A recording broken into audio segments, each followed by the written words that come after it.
Algum estilo ou alguma escola de onde claramente derive aquilo que fazemos hoje como Goshin Jujutsu, ou é uma mistura de várias escolas? Sim, é uma questão que é boa de realmente pôr. O Goshin Jujutsu baseia-se nas antigas escolas de artes marciais japonesas, essencialmente dos antigos rios de Jujutsu. A eficácia. Eles viviam numa época em que a eficácia estava acima de tudo. Ou eram eficazes e sobreviviam, ou não eram eficazes e acabavam provavelmente morrendo. Portanto, esse princípio é para se manter sempre. O termo Goshin, essencialmente, é para definir bem, é Jujutsu de defesa pessoal. Não é algo diferente ou novo, a questão não se pode pôr por esse prisma. A questão tem que se pôr essencialmente qual a finalidade do nome e qual a finalidade do treino que vamos ter. Todo o treino é um treino duro, é um treino intenso, mas sempre com o respeito máximo pelo meu camarada de treino. Porque sem o meu camarada de treino não posso evoluir. Quando eu faço a saudação antes ou depois de acabar o treino, é uma saudação que não é meramente baixar a cabeça e levantar, não. Aquilo é o meu agradecimento ao meu camarada de treino que me permitiu treinar e evoluir de uma forma mútua. Quer dizer, isto é a máxima eficácia com o mínimo de energia e bem-estar e prosperidade mútua. Isso é um princípio do mestre Jigoro Kano, que foi um grande praticante de Jujutsu, das escolas antigas, e que mais tarde criou o Kano, o Judo Kodokan. O termo Goshin é um termo que é mais moderno, mas é exatamente isso, é baseado em tudo aquilo que era prático e eficaz, mas adaptado às situações mais modernas do dia-a-dia. Por exemplo, há modalidades, que eu não vou citar nomes, ou há outras que fazem katas, movimentos de joelhos no chão. E isso compreende-se perfeitamente, porque antigamente nas casas era normal eles estarem na posição de cesados, joelhos, perante o seu daimyo ou o seu shogun, que eram os senhores feudais. O shogun era o máximo, a pessoa que era um homem que, embora não fosse o imperador, mandava mais que o próprio imperador. E eram posições que, derivadas à cultura, às situações específicas, as pessoas tinham que estar naquela posição. E compreende-se o porquê, há motivos para isso estar. Eles estavam naquela posição, tinham que tirar a katana, tinham que ter a katana ao lado. No caso de haver uma revolta ou um ataque, eles perdiam mais tempo a fazer esse mesmo movimento. E, como tal, faziam katas e técnicas em que estavam na posição de idória, na posição de aumento dos joelhos. Bom, tudo bem, temos que olhar a essa época. Agora, na época moderna, isso já não se põe, ninguém anda no aumento dos joelhos, além de haver um outro aspecto que é importante, que está provado que aquelas posições a longo prazo criavam problemas grandes a nível das articulações do joelho. Portanto, não é só pela metodologia do treino do Goshin Jujutsu que se faz isso, mas também porque a longo prazo isso daria problemas a nível das articulações do joelho. Portanto, conforme eu já tinha dito, onde eu comecei, foi na velha Academia de Budo, que era o Gombo de hoje da União Portuguesa de Budo, que foi uma organização fundada pelo mestre António Ilmar Chaco Correia Pereira, um indivíduo de nacionalidade luso-alemã, ele tinha as duas nacionalidades, que estudou em Berlim nos anos 30, na Universidade de Humboldt, e chegou a treinar com um grande mestre da época, naquela altura, na Alemanha, que era o Erich Hahn. O senhor veio para cá ainda antes do início da Segunda Guerra Mundial, e dedicou-se às artes marciais, era realmente um autêntico apaixonado, pelas artes marciais, era filho único, e então o sonho dele era ir para o Japão ou para a China, ou algo assim do género, para poder aprender e estar em contato com essas culturas e essas artes marciais. Ele, como filho único, a mãe estava sempre muitíssimo preocupada e resolveu montar um dojo. O primeiro dojo foi na Rua de São Paulo, que era o terceiro andar na Rua de São Paulo, ali no Castreia. Foi logo a seguir à guerra, salvo erro, a seguir à guerra, e era um período de grande,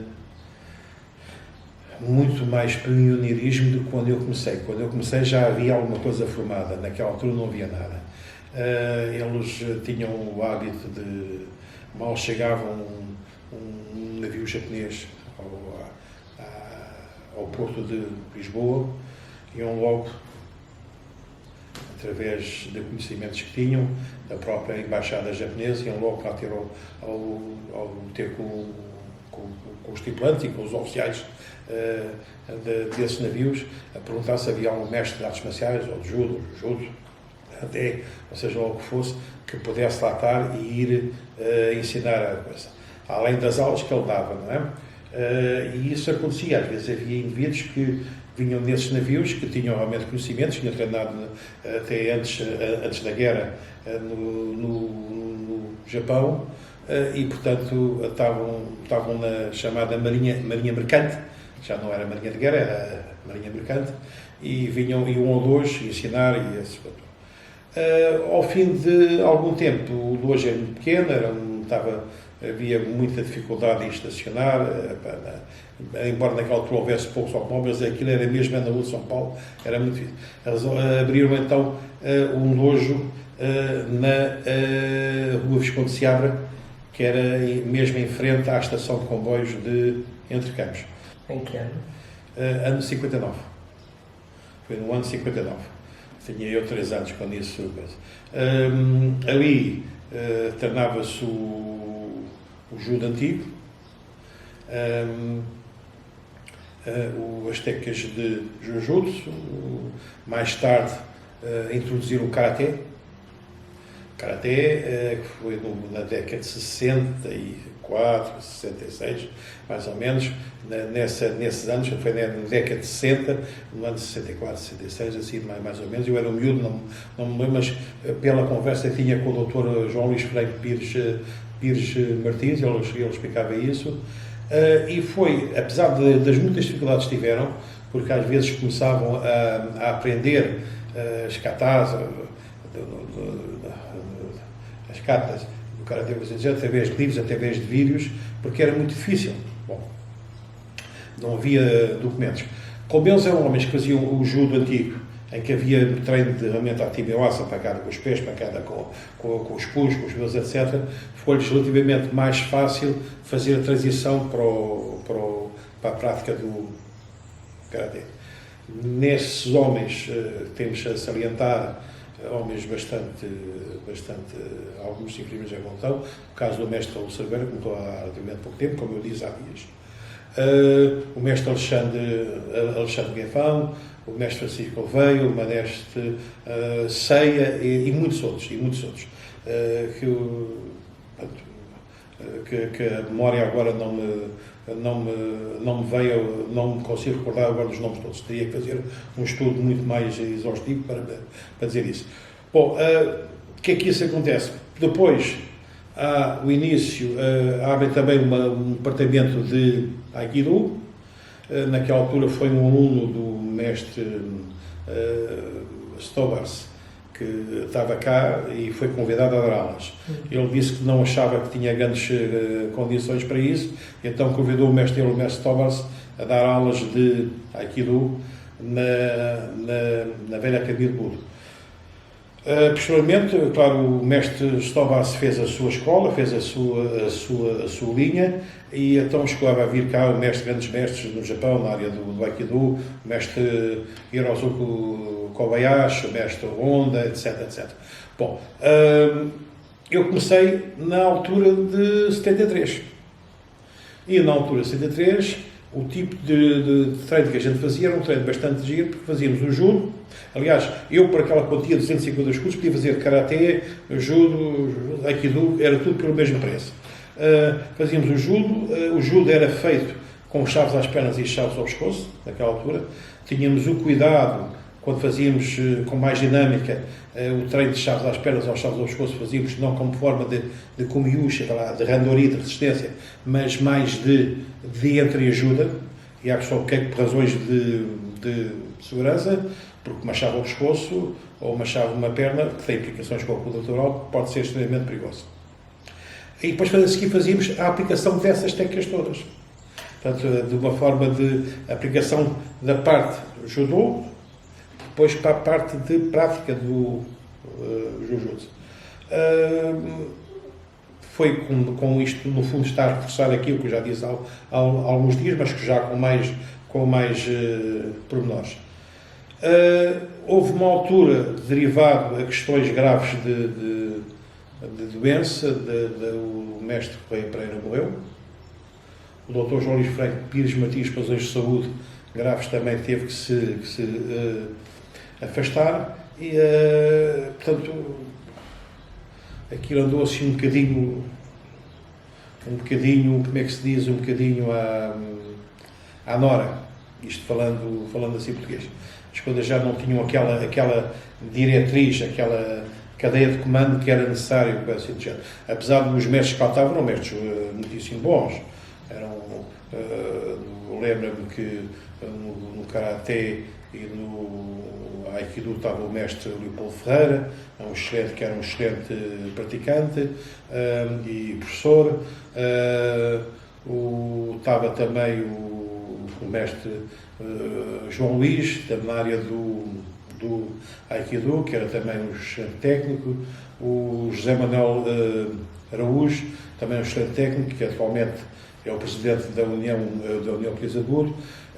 Mas pronto, quer dizer, aquela linha orientadora, houve uma altura que aquilo andou um pouco, como é que se diz, menos... Eu sempre gostei de uma linha, as coisas com uma certa... aquelas figuras carismáticas desapareceram e houve uma altura, durante alguns anos, aquilo não andou tão bem como eu gostaria que se pudesse andar. Pronto, houve uma altura, mesmo ficando sempre como sócio do lado dessa União Empresa de Burgo, comecei a virar para outros caminhos, a ir muito ao estrangeiro, a aprender, a ter contatos com os mestres. Lembra-se da primeira vez que foi ao estrangeiro e que sentiu essa necessidade? Em que ano mais ou menos é que foi? Foi em 79. Okay. 79. Fiz vários estágios, fui fazer uma semana intensiva de treino com o mestre Basílio Neuro Fernandes, que era, neste momento não sei o estado dele, não sei se está vivo, se não está, porque entretanto ao longo dos anos perdemos depois o contacto, porque perdemos mesmo o contacto, ele deixou de dar aulas, etc. Foi um vídeo que me ensinou bastante, não só um excelente judoca, um excelente jiu-jitsu, um vídeo muito prático, muito efetivo nas técnicas. Então, ao nível do jiu-jitsu era demolidor, simplesmente, embora não parecesse fisicamente, mas era de uma capacidade extraordinária. Pronto, comecei a ir fazer estágios mais longe, não a Espanha, mas a França, onde conheci o mestre Henri Parizet, que era um filho do famoso Bernard Parizet, o mestre Roland Ernais, que é uma pessoa fantástica como técnico, como ser humano e como técnico. Conheci também o mestre Philippe Renaud, também um francês com grandes conhecimentos de artes marciais, em várias artes marciais. Conheci um homem que me marcou-me profundamente, que era o mestre Vlado Schmidt, a via da mão, que efetivamente, embora eu quando conheci ele já de uma idade avançada, ainda cá veio a Portugal algumas vezes, que era um técnico verdadeiramente fabuloso. É um técnico verdadeiramente fabuloso, porque embora não parecesse fisicamente, ele tinha uns conhecimentos de artes marciais e do aspecto utilitário e prático tanto a nível das tecas a mão nua, como das tecas com arma, que era um espetáculo. Um espetáculo. Lamentavelmente, o mestre Vlado Schmidt já não é vivo, mas temos o contacto com o número 2 dele, que atualmente é o chefe da escola, que é o coronel Gunther Peiter, do exército austríaco, que é um excelente técnico também, que nós temos todos os anos, vem cá a Portugal. Esperemos que nos futuros próximos continue a vir e que a trocar técnicas e a trocar conhecimentos connosco.